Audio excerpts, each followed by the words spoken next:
everyone, welcome to Strip Club. Yay! Good morning. Good morning. Here's our quilt for today. It is called Meditation. Take a moment. It actually looks like, to me, the Japanese paper room. Shoji. What are they called? Shoji screen. Shoji screens. That's what I should have named it, but I still wouldn't be able to pronounce it. So instead, it's meditation. What we've done with this quilt that we have here, we've taken some wonderful Asian prints. They are some fans. There's some. It's got a little metallic in it, and then we've added a cream sand background and black as the accent fabric. It is set on point. There are 2 blocks, and then the magic of the whole quilt, I think, is some piecework in the borders. Isn't that lovely? Beautiful. I'm going to show you how to do this. This is not hard. And it was actually inspired from last month. One of the quilts from Sharing had the same sort of piece effect in the borders, and I thought, I can do that, so I did. Okay, so let me show you how to make meditation. Everyone have their pattern. If you don't have your pattern, you can get it from your local quilt shop. And as we are your local quilt shop, you have the pattern.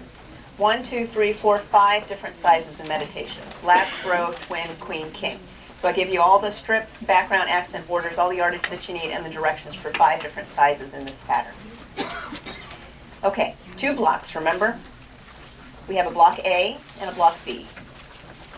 Here's block A. They are very simple blocks. I may as well just go ahead and show you block B too.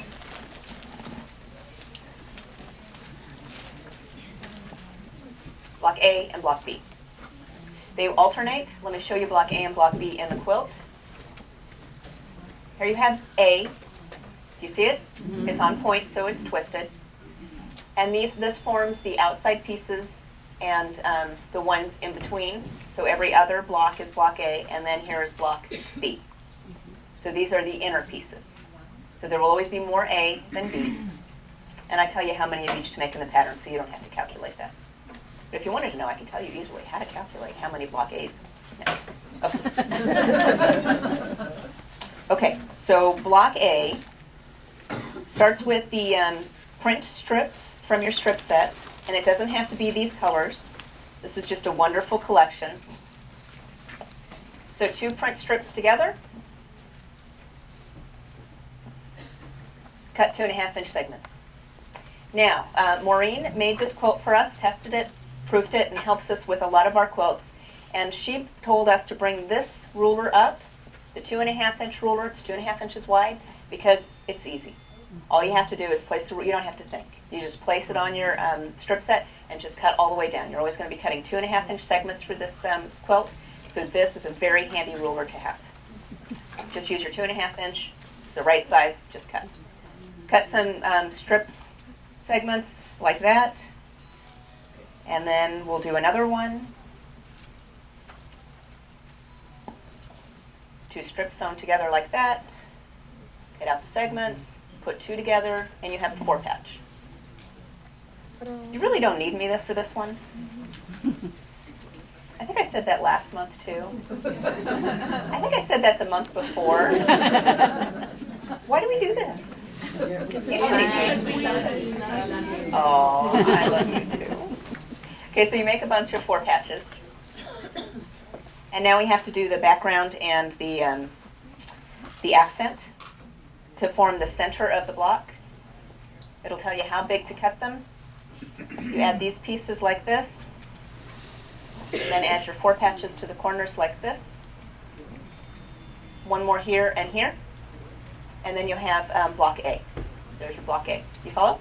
Mm-hmm. Easy enough, right? Now, let me show you. Oh wait, look, I can actually show you too. Okay, there's block A and the different pieces that go together. Now block B. If that block is not easy enough for you, block B is even easier.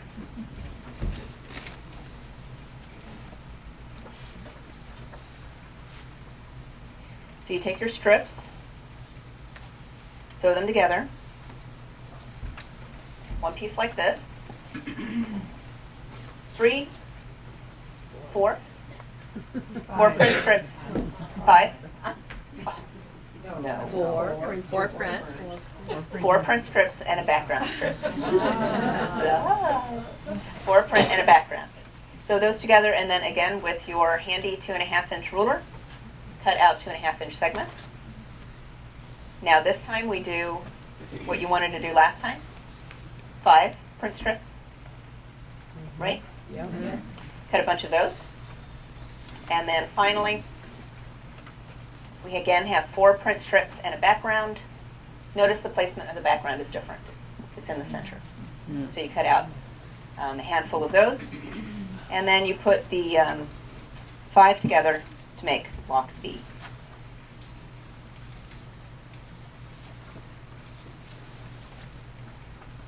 Notice the background is up top here. This is nothing but print. Here's one with the background in the center. And here's nothing but print. And then we have one with the background again on the end, but we'll flip it around so it's at the bottom. Background here is at the bottom. You see that? Mm-hmm. Yeah. Okay, now as I look at this, these 2 here bother me, those 2 there bother me, so I'm just going to move this over there. And that just feels a little better to me. You know what I'm saying? Yeah. And you can turn them upside down. So if that bothers you there, then you can flip them. There's so many different ways to play to make sure there's not too much fabric all in one place. So those together, there's your block B. Very good? Mm-hmm. Okay, now the magic. You want the magic? Yeah. Border 2. Border 2 also starts with 2.5-inch strips. And border 2 I'm talking about is this piecework right here. Doesn't that look hard? Aren't you thinking lots of little half-square setting triangles sewn together and It's actually called Seminal piecework. And there's so many different things you can do with this technique. This is a very basic one. Okay, I managed to get all my things out of order here. The pattern will tell you what size to have your background, but you will sew a print strip and a background to the top and to the bottom like this, and then cut out a segment like that. I think we have you do it in 3 or 4 different fabrics, cutting a bunch of segments that look like that. Okay. Now we'll take different pieces that look of this and sew them by staggering them. In other words, you're going to make a segment that looks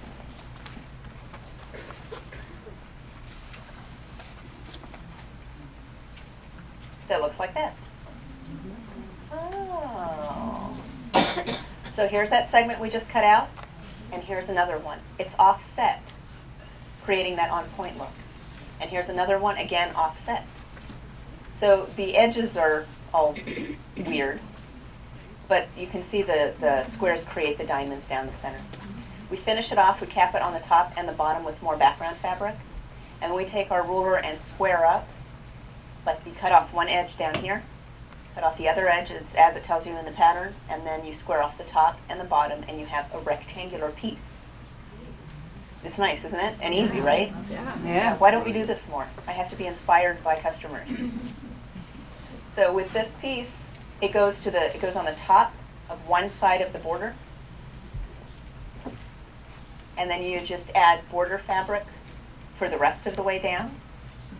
And then for the top, and you really should measure your quilt, especially when doing quilts on point. You should measure the length of your quilt in 3 places, find the average, and then piece your border to that length and attach to the left and the right.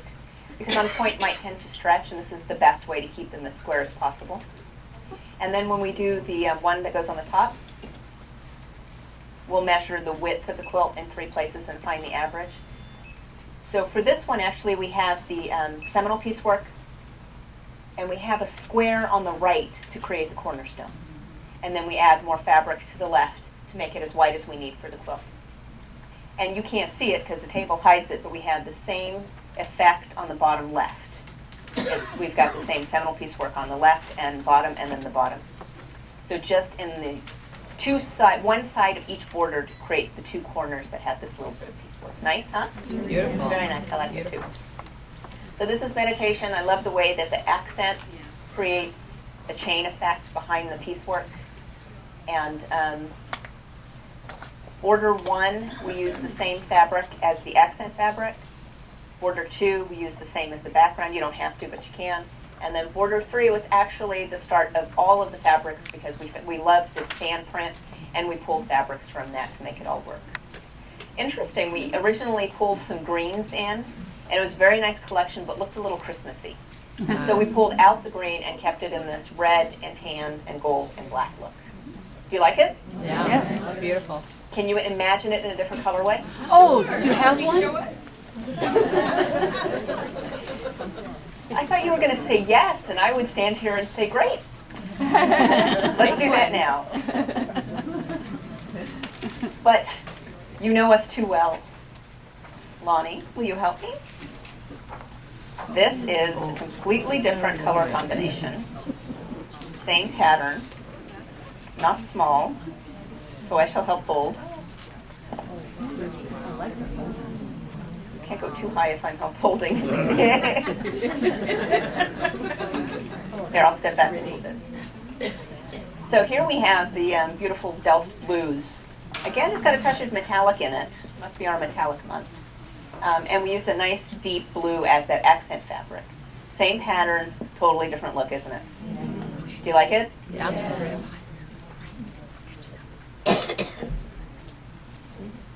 Pretty border, huh? Pretty border. Yeah. I love starting with the border and then working backwards with the quilt. Picking the fabrics. So here in the shop, we do have the strips for both of these fabrics available, both of these quilts available. But I don't know how long because they're awfully pretty. So this is meditation. I want to give it a different name now since it doesn't have the Asian feel to it, the Asian fabrics. That's a good question. The question was what size, and I say that's a good question because I don't know the answer. It's a twin. This is a twin? The one on the wall is a twin, so I think this is a throw. Yeah, that's a square. Pretty? That's 3D. Okay, my friends, do you have any questions about this? About what I've shown you here? About the colors? About the quilt? Life in general? Nothing? 'Cause I'm good at making stuff up. I'll do it. Which came first, the chicken or the egg? The question up front is which came first, the chicken or the egg? Depends on who you ask. Yeah, well, she's asking me. And I'm going to go with the chicken. Who's going to refute it? We could have an ongoing debate. Chicken, egg, chicken, egg, chicken, egg. Okay, give me another real question. No other questions? Yes, ma'am. You said you should more measure the length of your quilt in order to square it up and put your border on. If you're going to do a mitered border, would you still do the measuring? Yes, or- absolutely. The question is, do you, I suggest measuring the quilt before putting the borders on, and would you still do that if we're doing mitered borders? Yes, I would still do it. Because you want to have the left and the right border the same, and everything eased in or stretched to match that left and the right border, because then you always know left and right are equal. And that helps what keeps it square. Yes? What about your triangles? What about my triangles? Between your, Setting triangles. I skipped that. I totally skipped that whole part, didn't I? Yep. Well, it's setting. You know how to do setting. On point, right? Okay, so on point here. Thank you, Dee. Skip that part. Okay, so here's block A. On either side of block A, we have sashing. And then here's row 2. Or actually, it's row 3 because we have a row up here. Sashing, cornerstone, which is the accent, sashing, cornerstone, and then sashing again. To finish off the rows, we have setting triangles. Now those setting triangles, the way we cut them, they're actually straight of grain on the long edge that creates the outer edge of the quilt. And that helps keep things from stretching too much. When you have bias here, then it can stretch a lot and create your quilt all wonky-like. But the way we cut these setting triangles, this is actually straight of grain on the outside. When you're assembling this quilt, I give you some hints and tips in putting it together because this piece, although you can't see it because it melts directly into the setting corner triangle, there is a sashing segment right there. And those on the corners need to go on last. Some of the sashing pieces are a little bit longer to account for a little larger block piece on the edge. So cut to the way the pattern describes it. you'll have 3 different size sashing pieces, and then the diagram will tell you exactly where to put those sashing pieces. So what was the question about the setting triangle? Was it, hey Daniela, you forgot that point completely? Yeah, okay, I covered it then.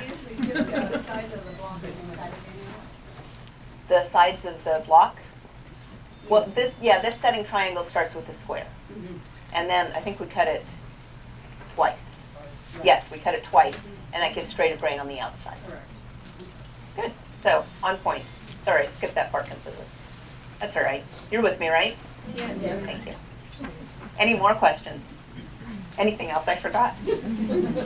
No? All right, my friends. Well, thank you for coming, and join us next month. We'll have another pattern that uses 2.5-inch strips. Hey.